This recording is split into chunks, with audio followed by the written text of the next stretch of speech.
et vous apercevez ces images absolument incroyables, vues de dos des pionniers de la Légion étrangère qui vont fermer ce défilé des troupes à pied et qui ont un pas nettement plus lent, 88 pas par minute contre 120 traditionnellement, avec cette unité de tradition, les pionniers de la Légion étrangère qui portent la barbe.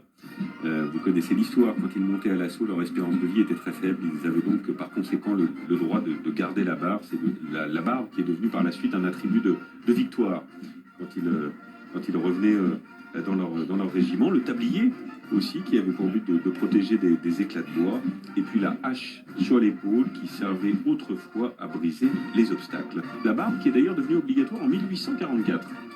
Oui, cette barbe qui trouve aussi d'autres origines, puisque au temps de Napoléon, ces sapeurs, puisque ce sont des sapeurs, hein, littéralement c'est ceux qui effectuent le travail de sape, donc qui permettent de casser pour avancer, qui ouvraient la route à la colonne. Finalement, ces sapeurs n'avaient vraiment pas beaucoup de temps pour eux, puisqu'ils faisaient un travail acharné en continu, et donc Napoléon les avait autorisés à ne pas se raser, et donc effectivement, comme vous l'avez mentionné Julien, plus la barbe était longue, plus le sapeur avait exercé dans son régiment, et donc était quelqu'un de respectable et qui avait duré. Voilà, les sapeurs pionniers de la Légion étrangère qui sont suivis par la musique de la Légion étrangère, avec un nouveau chef de musique cette année, c'est Vladimir Kourda, qui est diplômé du Conservatoire de Russie à Moscou, qui joue du cor et qui a remplacé le célèbre ancien chef de la musique de la Légion, Émile Lardeux.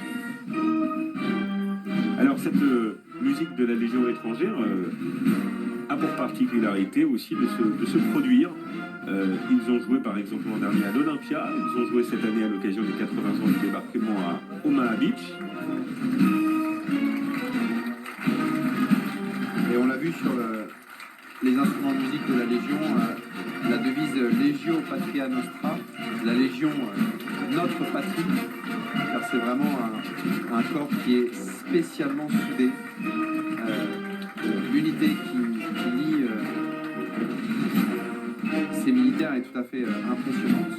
Et qui recrute, si vous êtes intéressé, il recrute 1600 nouveaux légionnaires. Oui, pour aller jusqu'à un effectif total de 9500, effectivement. 9500. À savoir également que la musique de la Légion étrangère a l'année dernière défilé à New Delhi en Inde. On se souvient que le 14 juillet de l'an passé, les Indiens étaient mis à l'honneur avec un défilé tout à fait époustouflant.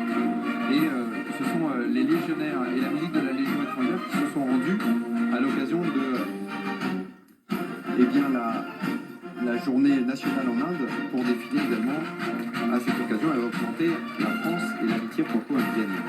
Avec leur musique traditionnelle, le boudin, qui leur donne aussi le rythme de ce pas plus lent, 88 pas par minute. À l'honneur à la Légion étrangère, le premier régiment étranger de cavalerie que l'on voit actuellement à l'écran, qui a effectué le premier déploiement opérationnel avec le tout nouvel engin blindé Jaguar, qui est un engin de reconnaissance et de combat. Et ce régiment étranger de cavalerie qui a également